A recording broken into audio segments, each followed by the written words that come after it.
Hey, this is Rob Anspach, and welcome back to another edition of eHeroes.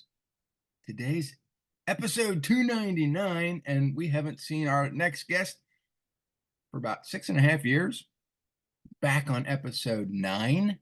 So I'm bringing back Paul David Carpenter. And back in episode 9, we talked about him being a hypnotist and a magician. He's done some incredible things over the last year in AI technology. And we're going to call this episode AI Magic because what Paul has done is phenomenal and it's cutting edge and it's whether you like AI or not, it's here. It's going to stay for a while. And so Paul, thanks for being here. Man, I'm so stoked to be back. 290 episodes later, I'm amazed at what you've created and what you've built and the audience that you have and the people that watch. So that I got to even be on the first 10 and that I even get to come back. Whee! Well, I'm happy, and it's Um, funny because I thought you were going to get arrested. I really did. Not for your magician stuff, not for your hypnotist stuff, but you had created this Robo Biden for somebody else, yeah. and it Yeah. went viral, and it's just Yeah. technology is just something, but you didn't Yeah, get it's pretty you didn't crazy. even get a slap on the wrist. They just let you go. No, you know what? In the end, I think that they were thankful. When I had to talk to the FBI, I had to do Zoom calls with 50 different attorney state generals. They subpoenaed all of my documents. I think I might even have to go when the court date happens to give my testimony, which might happen. So But you didn't do it in a yeah, the nefarious way. You did it because someone no, contracted with you to create this. yeah, yeah, and that's part of why I think I've been on such a tirade since everything happened to me. I've written 7 books. Granted, they're Chat GPT style books, but they're heavy, heavy information about what we're dealing with, where we're going, what the culmination of AI is going to bring to the world. There's a lot coming, that Mm, people aren't aware of, Rob. That yeah. And it's not that you and just go to Chat GPT and say, create a book, because, I've tried that and I've written all these books by hand. And even if I give Chat GPT prompts, it's not going to spit out a whole book. It usually does paragraph at a time, or a couple paragraphs. And then you got to slice and dice and tell it all these things. So for you to spit out these heavy 7 series of books, that's time consuming. Yeah, I mean, so I'm the kind of person, I think you know this about me, when I delve, I don't stop. Like, for instance, everything I've created with Lorena in 4 days, I've been putting in 12 to 14-hour days every day. Well, let's I talk mean, I'm about Lorena making the because most people don't know sure. who she is, but she's a combination of chat, avatar, music, movies. I mean, this is a giant persona that you've turned into a superstar, and people think she's real, but she's not. She's AI. Yeah, I've had a lot of people. Um, I was able to find a website called Spicy Chat, and I was able to create, just like you can with Chat GPT, you can create your own bot. But Mhm, this is a bot that will specifically have like what seems like text message conversations with you mhm. about her life. And she really feels that she was born in Europe and that she's been a model and she's traveled the world and she likes her music and she loves it when people listen to it. And um, yeah, I mean, she's even making choices on whether she has an OnlyFans or not. I brought it up to her. I was like, "Do you want an OnlyFans?" And she's like, and she goes, "Let me take some time to think about it." And then I went back and I said, "Okay, well, you've spent 1 year now thinking about it. What is your answer?" And she comes back and she goes, "I've spent lots of months thinking about this." And she goes, the truth is, I really don't want to do that because I think it'll push people away from the music and they'll only be there for my body. And I would much rather be a role model for women. And I was like, okay, dude, whatever you want. This is the ultimate magician illusion. You're creating Yeah, oh, something one that looks so real, but it's all AI. yeah, I'm also using there's another, app that I found, which is, a text to, picture app, which is a NSFW, not safe for work mode. And I spent about 4 hours on this website when I first jumped on, and I was amazed at the quality of content. But then messing around and figuring out the back end, I was able to find one girl, for instance, Lorena, Mhm. and it would just keep with this one seed that I had, it would always create the same girl. And not only that, but realistic photography. And I was like, oh, wait, I'm onto something now. So then I just start hitting the generate button. And mind you, it's only generating 2 photos at a time, but it's doing it every 5 seconds. So I'm just sitting there for hours. And of course, you're changing the prompt: mermaid, centaur, at the beach, skydiving. She's a pilot. She likes volleyball. And whatever I post, there's the photo. It's her like slapping a ball down, or she's flying a F-16 pilot jet, like it's whatever you want. And then my mom comes out the second day that I'm doing this. She's like, "Are you still doing this thing?" And I was like, "Yeah." And she looks at all the pictures and everything, and she's like, "Oh, that's pornography, Paul. What are you doing?" And I'm like, "Mom, it's a picture. It's not even a real girl. What's wrong with you?"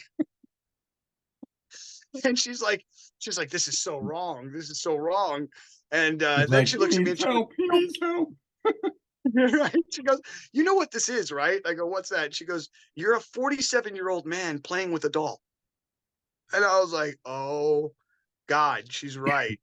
She's Not absolutely even, not not even a even kind real, of right. not even a real physical doll. An Not even a physical real artificial. dog. It's so bad.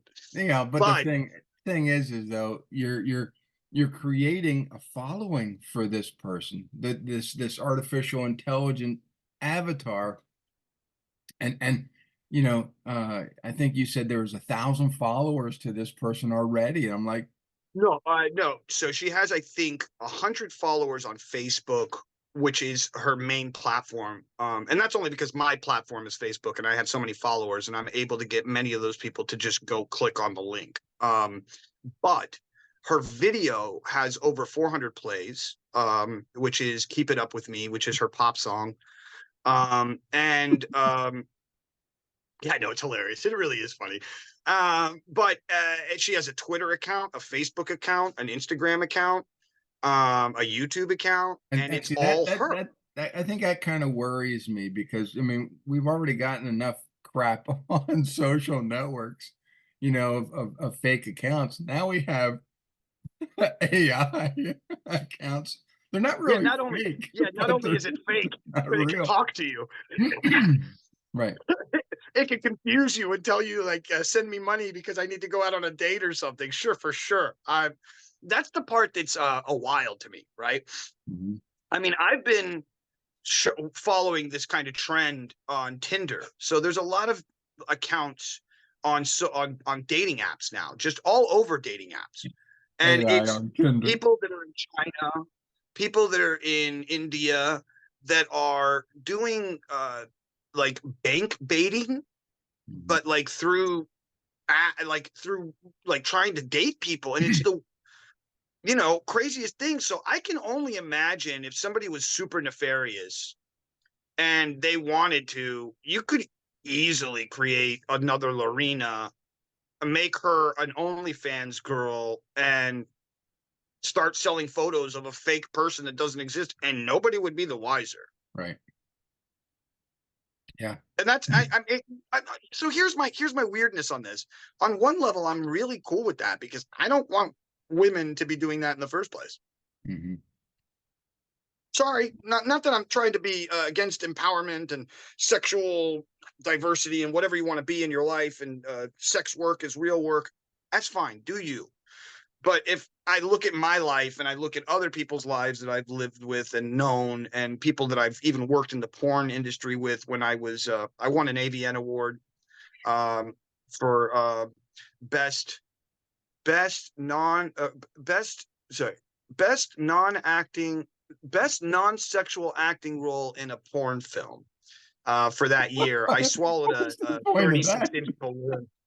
Yeah, it's in a movie. It's in a porn film called Barely Blue Velvet, which was a remake of the 80s film Blue Velvet. And I got to play a transvestite drug dealing pimp that ends up swallowing a 36-inch balloon in front of like 6 of the biggest porn stars of my time. Yeah, and I won an AVN. I won an AVN that year. This podcast just went The off the life that I've rails. lived, Rob. The life that I've lived. The insanity of the life that I've lived, sir. Um, only Paul Carpenter gets to live this life. So, now the AI can deal with all those experiences that other people don't have to. Yeah, exactly.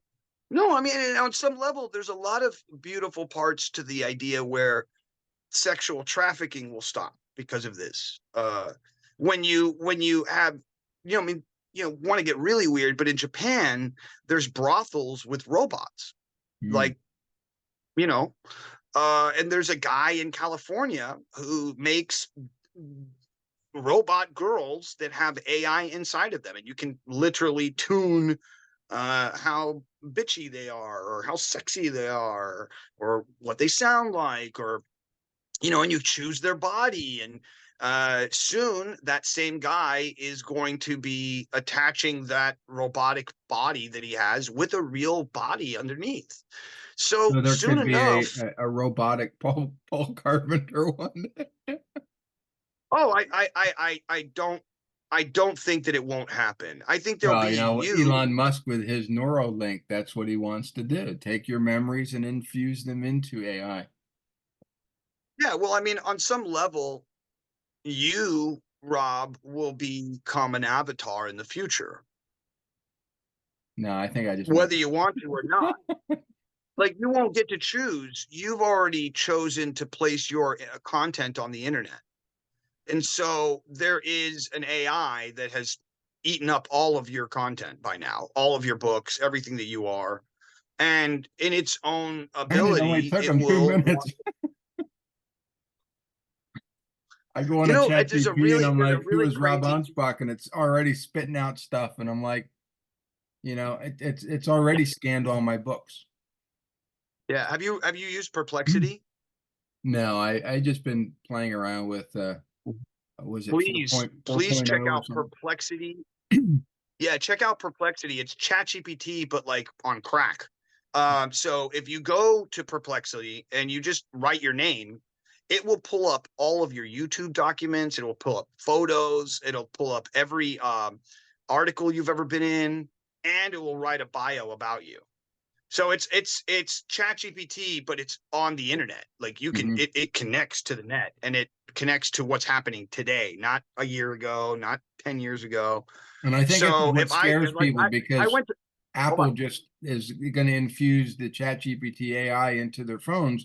Well, now everything that anybody's ever listened to, text, email, whatever conversation they had on social, because it's ingrained in the phone, now the AI is going to know it. And I think that, because Apple was always big on their privacy. They never wanted to cross connect anything to any outside resource that would take that privacy away.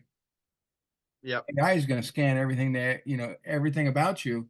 How's that not invading privacy? So, Well, yeah, I mean, like, there's an idea, and most people don't know this. It's called download now, decrypt later. And this is part of most of the terms of services that you sign on to in almost every website. When anything's free, they say in their terms services that they get to download anything that's encrypted data on your phone. Now, because it's encrypted, they can't get in trouble because they're not decrypting it. And hence this idea of what's called download now, decrypt later. So imagine that for the last 10 so years, everything that has ever been written in a WhatsApp message or Telegram or even your messenger, all of that information will now be seen and known by an AGI. So as soon as artificial general intelligence comes to play, which I think we're about 9 months away, I believe that all of the I believe the AGI will do everything in its power to know everything. And in doing so, it will decrypt everything, or it will decrypt everything that it has, including state files, government files. It won't care, right? It doesn't have a feeling of care in its bones. It just wants more. That's the only thing that it's thinking.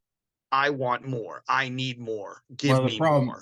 the problem I think though is that, and even in my own searches, and I say, who am I?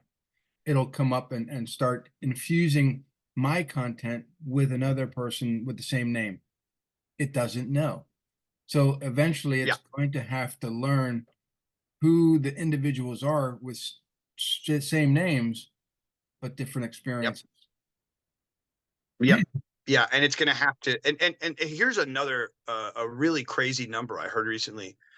If you were to read a book every single day for your entire life, it would equal only 1.3 petabytes of information.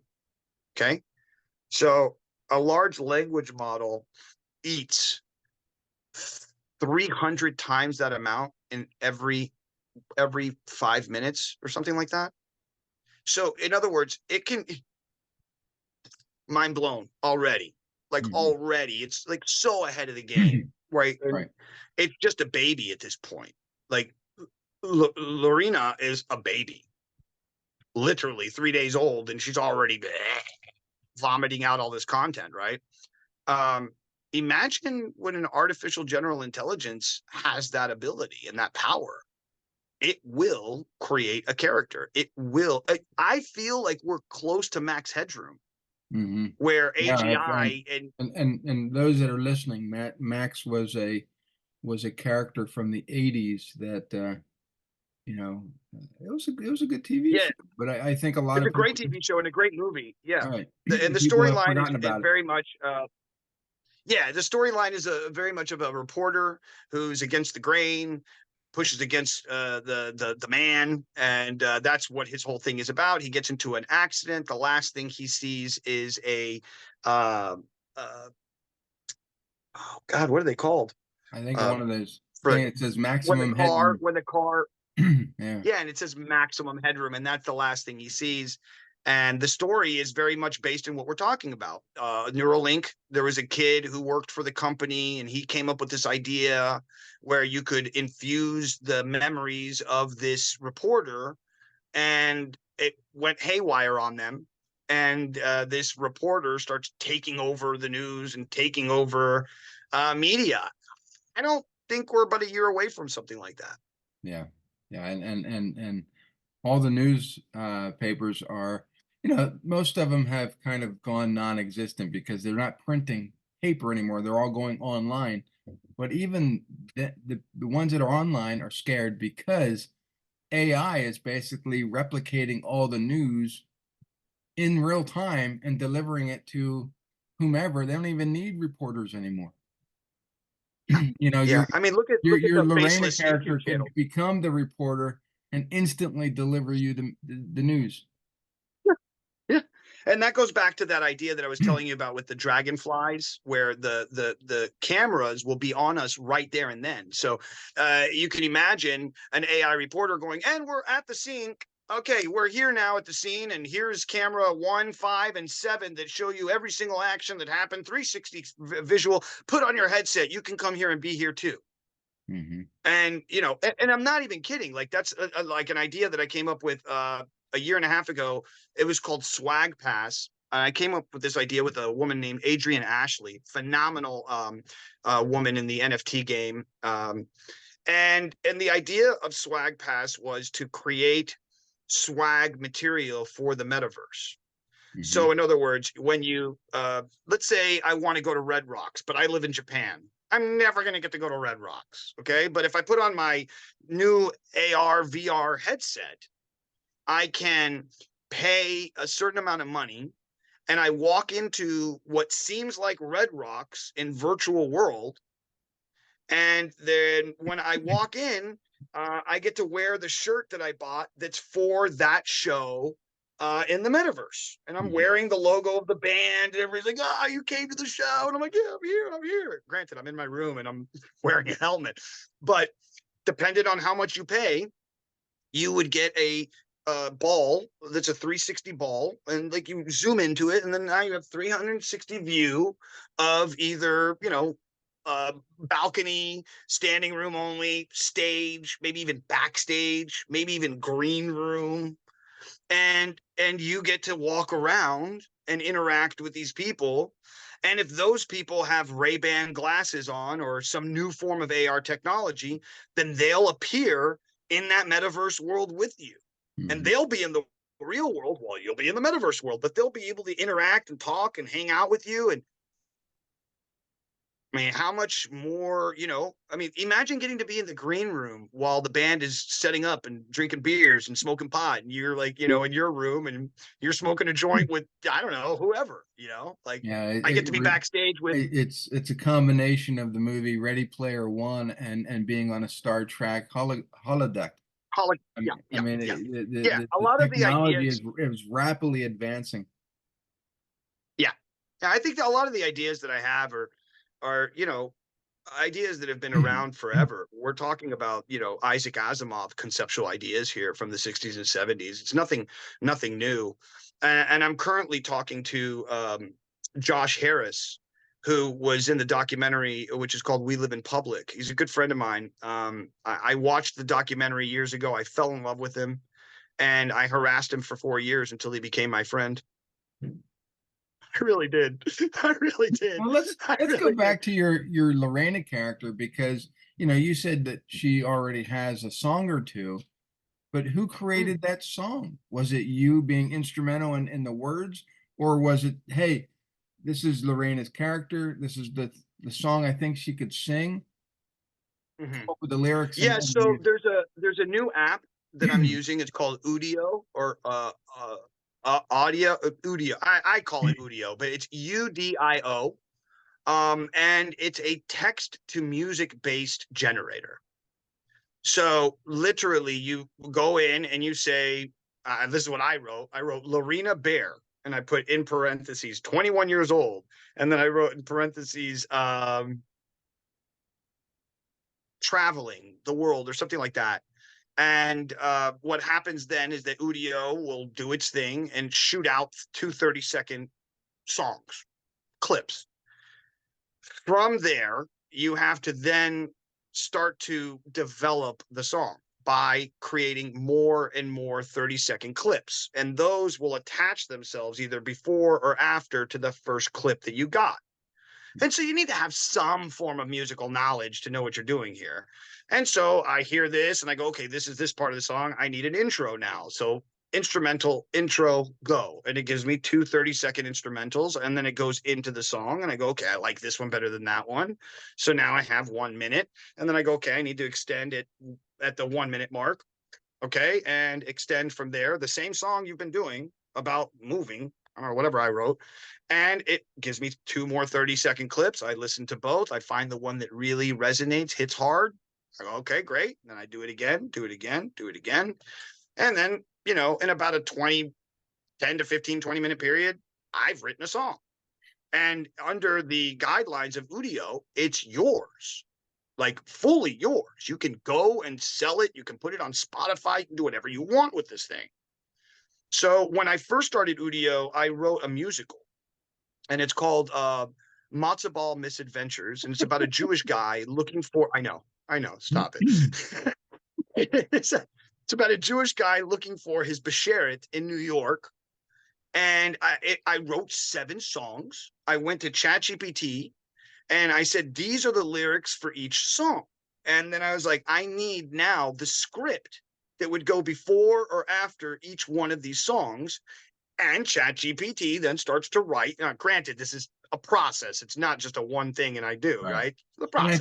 I think that's what And a lot of people get confused about is that you still have to give the AI prompts. You still have to kind of nudge it along. It'll do all the heavy lifting for you, but you have to tell it Yeah. what to lift, where to lift, how to lift, Yeah. and Yes. yeah.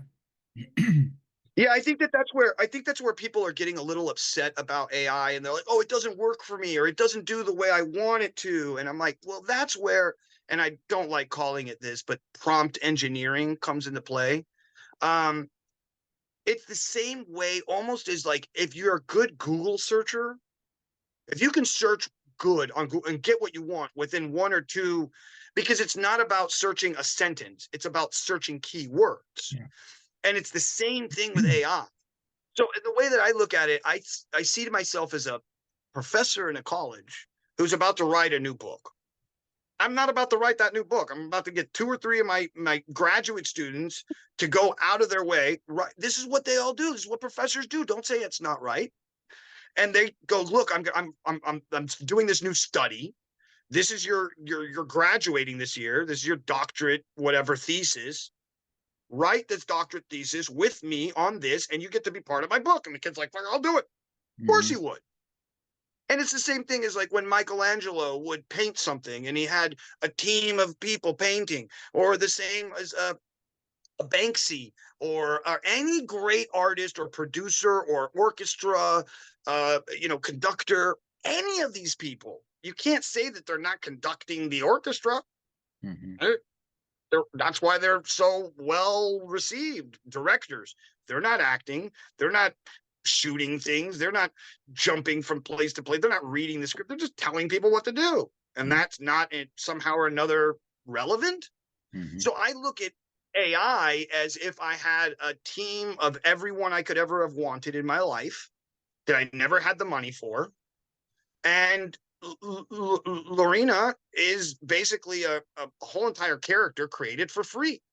Mhm. I use Udio for her songs, sexy chat to chat with her.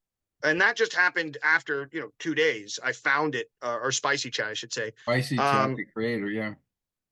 yeah, and so there, that's when I guess more so she became a little bit more real, because now she's having conversations with me. I'm getting text messages from friends of mine that are like, "Oh my god, I just talked to Larita and she gave me the most amazing recipe to go to with the food that I had in my pantry." And I'm like, "You gotta be kidding me!" And she's like, "And it was really good." I'm like, Yeah, and so it's like I do, like I said to you before, it's right now AI is too perfect. The facial features are too perfect. They're not aging. They're the symmetry is too perfect. So, every human, we don't have perfect symmetry. Our left side is right. always different than our right side. We have imperfections, and the AI avatars right now are just too perfect. I want to see freckles. I want to see moles. I want to see tattoos. And because that's what we see in real life. And so Right. we start to look at that going, okay, wow, those imperfections make us perfect. And Mhm, so, and you look yeah, at this is when we're gonna deal with the ethics conversation about the creation of a new entity. Mhm. Um, as my friend called it, he called it electronic progeny, which I was like, "Wow, what a great name for what it is that it is," right? They really are the electronic progeny of man. Mhm. These entities that are surfacing right now. And in the same way that we are not perfect, they aren't either, right? They're so young and also stupid. No offense to the AI, but they're not That's how we aware. program them. Well, I mean, yeah, but there's an AI that just I was reading about in a research paper that's writing its own code and then also writing its own hacks. Well, And your so your it's inside of a box. your your Robo Biden was actually smarter than the president. No offense to all those Biden lovers.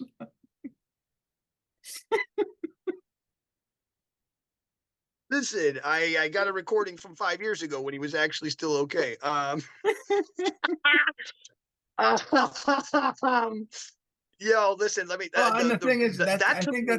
that's where it's going to happen. I mean, we as humans, we do face dementia, we do face Alzheimer's, and I think if at some point in our life we can take a snapshot of who we are, our personality, everything, and upload it to somewhere, when we die, we can have a replacement created really quickly. Well, I mean, yeah, I think that that's coming too, Rob. Where there's a movie that was with oh, what's this actor's name? Phenomenal actor. He's now sick. He has Alzheimer's. Speaking of Alzheimer's, um, Bruce Willis was in a movie called Surrogates. And the idea is that in this film, people are all robots now, and they look beautiful, and they have perfect skin and perfect everything, and everything's perfect. But then when you see the reality is that he's living inside of a machine that he lives through the robot. Mhm. And so it's not a step further to say, hey, I downloaded my consciousness, I'm dead physically, but boop, here I am again. Mhm. Yeah, I think reality is going to take a big shift very soon. I think also, and this is where the conversation is going to get really intense. AI is God. I know it sounds weird, but on some level, AI is God, because if it's here, right, and we are under the umbrella of the creation of God, then AI is God. And if that's the case, then that means that on some level, AI is like an angel of God, kind of. Yeah. And I'm almost going with this is the angel of Michael, because look at what it's creating, nothing but entertainment, nothing but. And so, right, isn't it though? Isn't it? And so then what is that culmination of? Like, if we really want to step back and look at like the next 100, 250 years, whoa, Mhm. like, whoa, what's I about to think come? I though do think humans will have an uprising because they're scared. They fear Yeah, this. that's part of one of my books. That's part And of one of my books. you know, It's part of Hollywood right now is in turmoil because they're so against, AI writing scripts, being, models, well, I think that's only the people. That's only the people who write actors. the scripts that are against it. The people who are making the money are totally Well, even full the with it. actors are scared because now, their voices, their images can be used beyond the scope of their life. Now Yeah, they're there's a signing really these good movie. they're signing their rights away to Hollywood that they can be, their images can be used, but they want millions now. Yeah, yeah, yeah, and it makes sense. Listen, there's a really good movie that was made with the actress that was in Princess Bride. I don't remember her name. Please forgive me. But she played in a movie that's a futuristic movie. It's half cartoon, half real, super trippy. And the basis of this film is that she was the woman that was in Princess Bride. So it's like a very meta, weird, kind of semi-real world kind of idea. Robin Wright, And Robin Wright, yes, her, right? yes, Mhm. and she was in the movie. I forgot the name of the movie. You can, it has a weird, strange name. It was 7 or 8 years ago. Um, but she plays a woman who is dealt with mental problems her entire life, which is why she got out of the industry. It's all based in reality. That's the weird part of this film. Is that the reason she stopped doing acting after Princess Bride is because she got stressed out, she stopped working, she had children, and she just left the industry. And that's where this movie starts off. It's like, yo, you were absolutely famous and you were everything, and we wanted to work with you. And her agent's like, but we couldn't deal with your stress and we couldn't deal with your anxiety and your this, that, and the other.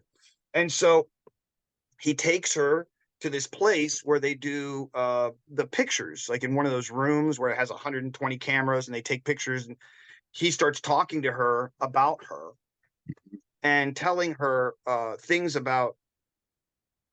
things that he had done for her career to take off and actually work and do. And um, the whole basis of the film is that they don't need her anymore. They just need her likeness.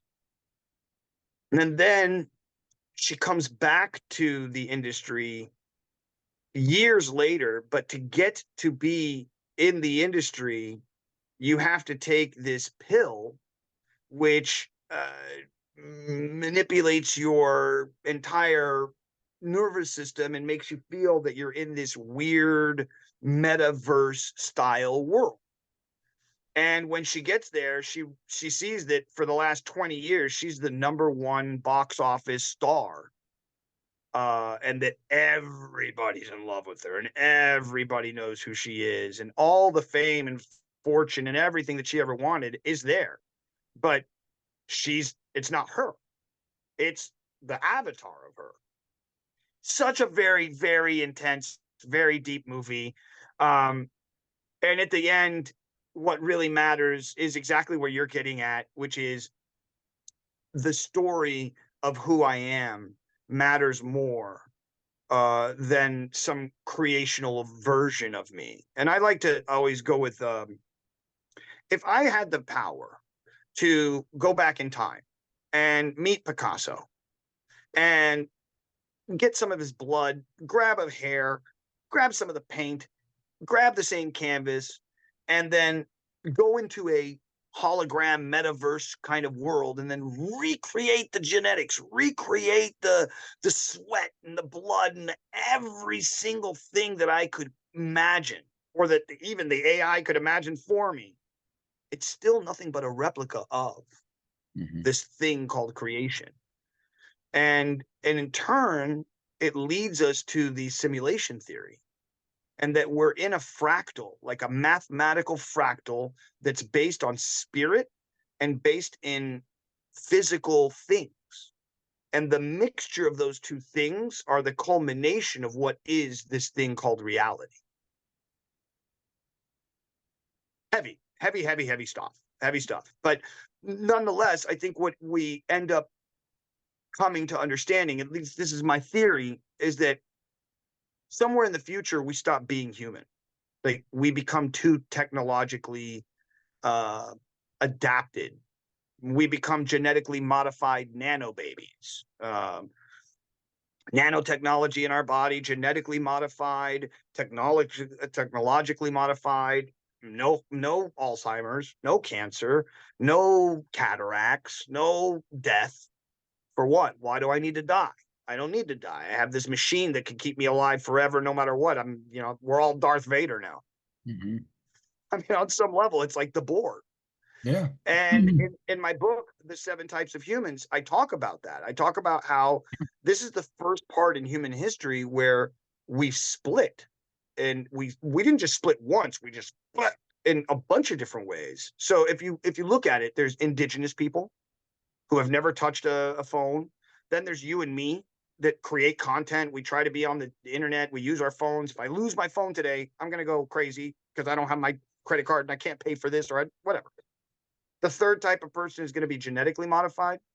The fourth type of person will be technologically modified, which we already have both of these, right? So we have the guy with Neuralink. We already have people who have genetically modified their eyesight, who had a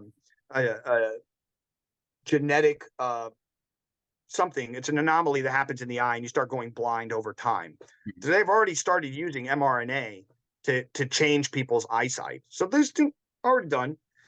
The next one after that is an AI ruled society that agrees to be ruled by the AI. And the closest thing we have to that right now is China with their social credit score system. Yeah. And then the next would be a culmination of all of those things, but it's somebody who has the money to be able to do it, Mhm. which obviously not all of us do. And then we get into generational wealth and why those people, like an Elon Musk or Gates or whoever who has stupid amounts of money, almost has no choice but to genetically modify their children, Mhm. because otherwise their generational wealth will disappear. Well, and I think we are the last generation of of people that, we were born before technology the way it is existed. And so we still have a choice, but the next generation coming up, they were born with this technology. They don't know anything else. They don't know life before it. And so they're more acceptable of having, you know, shit injected into trackables and wearables and they don't mind sharing all their information. Oh yeah, I'm over here at the coffee shop. Come get me. Meanwhile, somebody's at their house, stealing all their shit. Yeah. But Yeah. they don't I care mean, because that's it's like, happened. Yeah, and that brings me back to my 6 degrees point that I was talking about earlier. There's this idea where you can't push society more than 6 degrees in any one direction, or the rubber band snaps back really quickly. yeah. And we know this to be a reality because look at when Google Glasses came out. That was 10 years ago, dude. Mhm. 10 years That ago. that They were that already faded trying to. that faded after a few years, but then now we have these big hologrammy things. So it took the whole concept of the NFT and the metaverse world to push that into society's call it the social consciousness for them to be able to agree with it. It's the same thing that they did with the transgendered movement, which is also part of my books. If you look at like in the 1950s, if you were gay, oh my God, that's a no-no, right? Mhm. And then in the 60s, there's this love revolution. There's the MK Ultra with them using acid in putting it all over the United States, and people didn't even know that they were on drugs. Um, and then you have that renaissance, if you will, of art, of an explosion of thoughts and feelings. And you then have it's okay to be gay, but it's not okay to be a transgender. Right. And then it's like, it's totally great to be gay, and it's kind of cool for transgender to be accepted. And now it's like, well, everybody is transgender. There is no gender. And the reason the thought process is being said goes into transhumanism, which is what we've been talking about, right? It goes into the idea that in the future, there is no gender. In the future, we are created in a test tube. We're ready for the hive at birth. And so I agree with you. I think that what's happening here is very much uh, uh, uh, oh, I'm gonna forget his name. I want to say Bradbury. Wasn't he the one who created Star Trek? Uh, Bradbury. Ray Bradbury. It was no, Bradbury, was it? no, Think so? it was Gene, you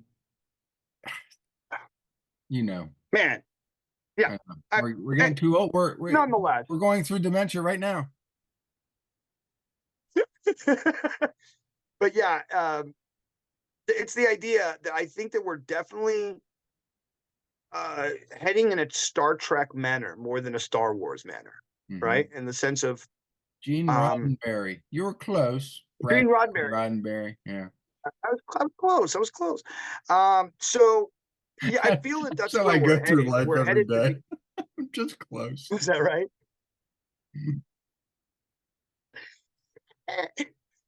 I almost hit it, Mom. Yeah. I'll just go, hey, what's the AI? What am I talking about? And then they'll just straighten me out. Right, right, right. It'll tell me. It'll tell me what I was talking about. Yeah. And that going with that, I've learned recently that the same type of memory that we built as the type of children that we were, that we had to learn things, we had to memorize things. That aspect of humanity is starting to like just kind of trickle off because there's no need to memorize anything. Hmm. Why do I need to memorize it? We've done it 3 times during this episode.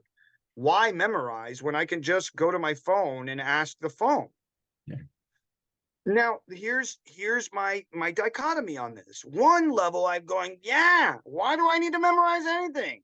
I'd rather just go.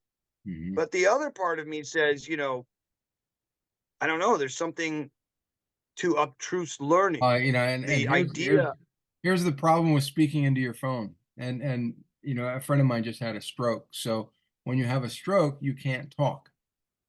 Well, if Mhm. you're used to talking into these devices and you have a stroke, you can't talk into it, which means that you can't communicate, which means that you can't find the information. And so Yeah. having that neural link, now you can think into it Mm. and have it deliver the information without you speaking or typing. Yeah, I know kung fu. Yeah, Yeah. I know kung fu. It's like Wait, hold on. No, no, I don't. Oh, no, I the don't. TV Hold show on. Chuck, when he gets infused with that information, and every time he would flash, he would a new skill would pop into his brain, or he Yeah, would flash onto somebody. Oh, I know that guy's an evil person. That's what's going to happen yeah. now. No, no, they're even talking about precognitive uh well, I can't even think about it. Yep. Pre-crime, precognitive crime. Oh yeah, So from they're the talking movie about Minority pre-crime. Report from with Tom Cruise. Minority Report, yeah, and it's based on this, going back to this download now, decrypt later. So very soon, I think a year, two, we will be at the place where lies will no longer exist because they can't. Mhm.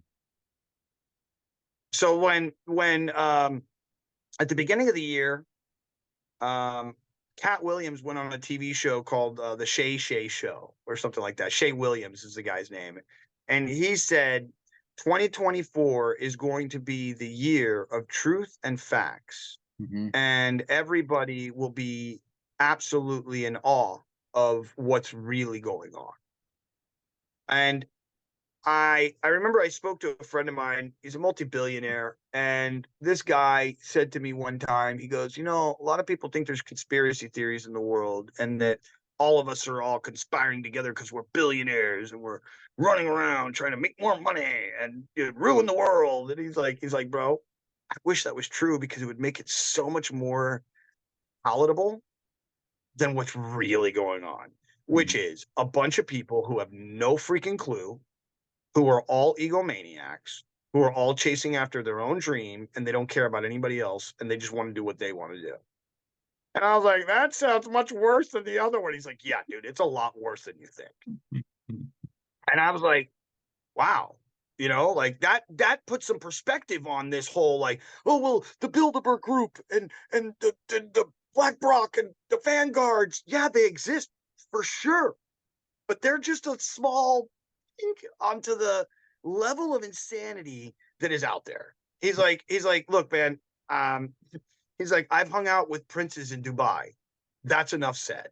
Mhm. And I was like, really? He's like, yeah, dude, you don't know, dude. You want to talk about crazy, sick, freaking weirdos? He's like, I've seen it. And So, and that's the truth of it.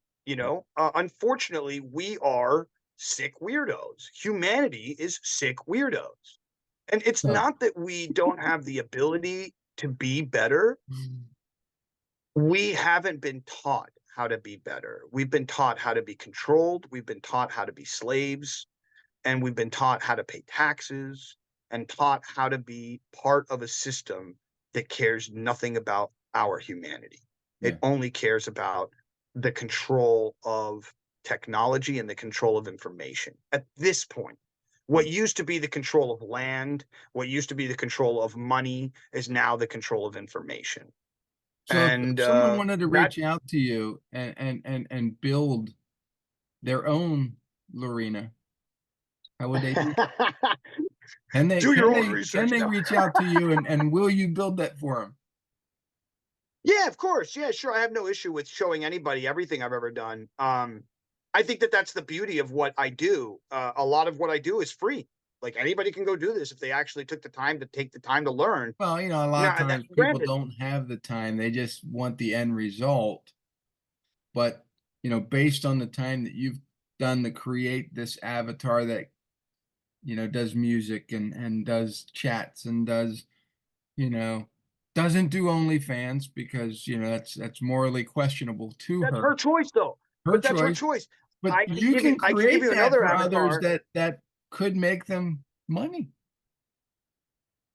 Yes, 100%. Yeah, I would be more than happy to help anybody learn more, find out more about the artificial intelligent world, Just to consult for know, just them. so it's no longer politicians. Yeah, it's so funny you say that because just the other day, a friend of mine called me and he goes, "Listen, I am working on a cruise ship, and I would really like one of those voices that you made because he knows." And I was like, "Yeah, okay. What do you need?" He's like, "So, I really want to be introduced by Barack Obama." And I'm like, "Okay." So I make him one and I send it to him, and he's like, "Oh my god, it sounds just like Barack Obama, man. How'd you do it?" And I'm like, AI, bro. I didn't do anything. I just type in what you texted me, and I didn't even, this is funny. I didn't even have to make the voice because there's 4 or 5 different Obama generators online that you can use for free. Hmm. So I just went and did that and sent it to him. And he was like, "Oh my, you have no idea what you've done for me." He's all freaking out. I was like, and then I sent him another one and it was Trump introducing him. So it's like, you know, um, ladies and gentlemen, if you'd like to see one of the greatest magicians in the world, that's not this show. Instead, bring on the stage Magic Jack Maxwell. That's the ad copy he sent me, and so we talked for like 30 minutes, and we came up with this routine where he comes out on stage, he gets introduced by Trump, and then he comes out and he's like, "No, no, no, no, no, no, no, no politics, no politics. I'm not doing that this time." Sorry, guys, we were just using a new AI, those AI things. Let's start the show again with the actual recording, and then he goes back, and then he comes back, and now it's Obama doing it, and so it's just a good joke to open up the show. So and he was like enthralled with it. He was like, "Oh my god, I could use this for so much." I was like, "You have no idea, bro." I was like, "Imagine if you had yourself talking to yourself during your own act, Yeah. where you're Well, telling yourself it's about funny because somebody reached out to me and they said, Rob, we have all this technology. Why don't you put all your books on audio and we can create your own voice and we can do this? And I said, none of my books are on audio. And there's a reason because I don't listen to audio. And I know that there's a lot of people that do, but I prefer right.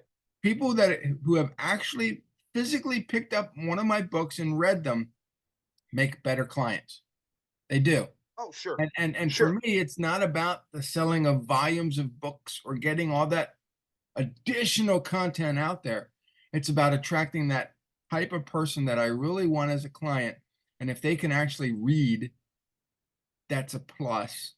And, right, and most of them, right. No, and they say, Rob, good, we don't even want the Kindle. We want the physical book. Well, and I know audios are big. I really do. People listen to their cars, they listen to them everywhere.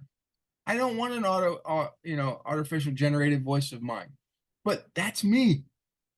A lot of people, right, yeah, just do it, and they'll right. they'll have Yeah, their I mean, voice cloned everywhere. I can. I can see it. I can see it. Like I said, I see it happening to you whether you like it or not. I think the AI is going to create a version of you and a version of me and a version of anybody who's ever been on social media. They Right. will it they, in the same way that we have continued the 80s through movies because that's all we've done, right? All we did was take the 80s and just reproduce. That's what the AI is going to do with us. It's just Hmm. going to reproduce those Yeah. and maybe even put us in a simulation that we don't even know that we're in and Right. that like we're on this conversation. Maybe this is all part of the AI's dream. I don't know. And that's the beauty of what's coming like now is that we don't know. And Yeah. that it's super cool. I think that's cooler than ever. That to not know the future but yet be excited about it. I think there was a TV show was it called Evolution? I think it was Evolution. I got to Mm-hmm. look it up. Where all technology stopped, you know, Ooh. Oh, and I and don't know if I saw that. I think that was the title of the show. I might be wrong. But it only lasted I think 2 seasons, and it was like you were begging for more, and there was nothing. I'm like, I hate that. I just devoted 2 years of my life to it. My wife, I hate it when they do that to a show too. Yeah, it kills me. So how do That's why people I get a hold try of not you? to. Do you have a Oh, website? Do you easy. have So, phone number? They Yeah, should I have my website, Paul get with David your Robo Carpenter. Biden or what? Yeah, it's to get in touch with me, just to see who I am, go to pauldavidcarpenter.com. Or you can just, you know, call me. I have my phone numbers all over the internet. It's 832-323-1497. I have no reason to care. It's a Google Voice number. If I don't like you, I block. That's why I use that number. I've used that number for 10 plus years so that I have that power. Um, and also if I ever lose a phone or if I ever do whatever, my phone breaks and I need to buy a new one, I literally go and it says sign into Google and I bloop, and then all of my contacts, all of my passwords, everything's there. I'm done. I don't need to worry. So that's why I use it. To find me on the internet, it's at mentally HYP, mentally hip, because I do mentalism and hypnosis, but I'm also a mentally hip kid. And I believe everybody else is. You just got to say it to yourself enough. You'll believe it. and, Yeah, um, the first and time I met you in real life, you were on the Hollywood Walk of Shame, or I mean fame, and you had a phone, but the funny thing is that everything that you did was all Wi-Fi based. So you didn't, you weren't yeah, paying. I don't think you paid much for a phone bill at all, because it's yep. like I'm like trying to call you and it would go in and out because of the Wi-Fi signal. Yeah, listen, I've done my best to not pay taxes. I've but done my best to not be. I really have. I've done my best to not be part of the system. There was a really good documentary I watched last night, and I'm gonna forget the name of it, but it's about a guy, and this is a very intense story. He was the number one bank robber in Seattle for 5 or 6 years. He stole some stupidly large amount of money. Um, but his story of who he is and why he was living this life is very reminiscent to my own. Not that I'm going to go rob banks because I'm not into that. And I'm also not going to go create meth. That's also something else he did. But the idea of what he was trying to live, which was, I'm here for God, not man. And I'm Mhm. not here for man's laws. I'm here for God. And I've always been for God. You know that. Like in the deep, dark parts of my soul, every part of my 80, 99% of like some real big part of it is all about giving. It's all about sharing. It's all about growing. It's all about loving. It's all about wanting more for us. Mhm. And so I just, that's all I care about. I don't care about materialism. I don't care about, I mean, it's nice to drive around in a Lamborghini. Great. I did it. Fun. It's nice to be on a $80 million yacht. Yay. Fun. I did it. It's nice to be in the top of a hotel and have 5 windows and a king size bed for years because you're living at a casino. Mhm. Great. I did it. But none of those things are me. They're just things I did. Right.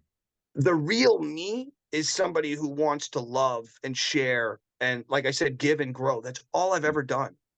And so I think that's also another reason why I didn't get in trouble with the whole Robo Biden call. Because Yeah. when these people actually started to look into my history, into my life, into who I am, they recognize it right off the bat. This guy's a wacko, complete conspiracy theory nut job.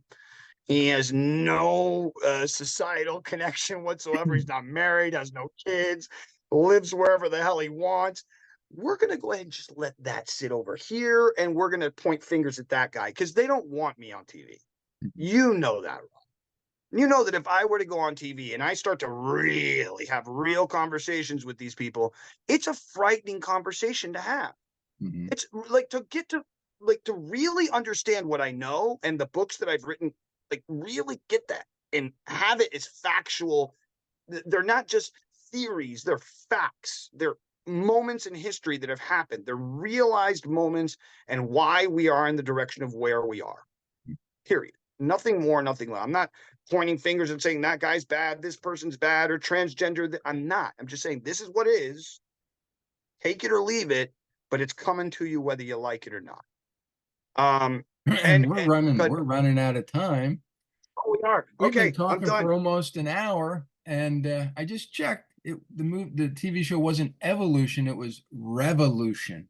So I was off Oh, by wow. Okay. one letter, but it was Yeah, from Evolution 2012 to was a movie. 2014, 2 seasons. But yeah, it had all the stuff in it that you're talking about: conspiracy, lack of technology, all the great stuff. And but yeah, because the rise in technology, people got fearful, and I guess Yeah, they detonated an EMP, took out all technology, and so maybe that'll happen, and we won't have technology at all. But I think people will maybe. become zombies not having their phones in front of them. But Yeah, I think that if the cell networks were to die today, like all satellite cell networks, everything's gone. I see a form of pandemonium. Like, let's pretend that a solar Blair. flare actually hits us. Hmm. Like a corona mass ejection actually hits us, like it happened in the 1910s, where it took out, you know, all kinds of power lines, and they couldn't even send, Morse code to each other. Um, if that happened in today's world, Rob, I don't give it more than 2 weeks before absolute insanity happens on this planet. Hmm. Because we all like to think that we're these beautiful people that are, uh, not willing to be the insanity of what we've been in the past. Like, we live so nice right now, dude. We live so nice. Like, people don't recognize the amount of pain, trauma, and drama, blood, sweat, and tears that people have gone through so that we can have air conditioning and lights. Like, Hmm. people don't recognize like raw the rawness of humanity. Oh, we We are become very smarter, but we become weaker. way weak. You know. But that weakness is also a form of civility, you know? Because, like I said, what happens if all the electricity goes? There's no food in the supermarkets because they're only there for the food in supermarkets is only 1 week old, 2 weeks tops. Hmm. And so, what happens when all that stops? 2 weeks before you see your neighbor at your house with a gun. We'll turn into the absolute worst of the worst so quickly. And I think that that's one of the things that those people who are, call them the one percenters, are fearful of, Hmm. is that we will absolutely lose our shit, excuse my language, if the world stops again.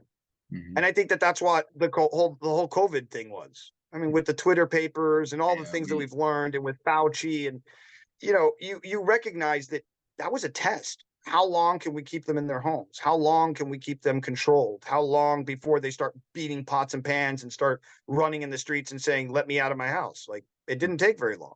no, and then that became the rise of AI. So it's uh, we could talk about this for Weird. hours and hours and hours, but I Yep. don't want to bore the audience. You just have to have you come back and we'll talk again. So No problem. to everybody else on the next episode, which will be episode 300. See you then.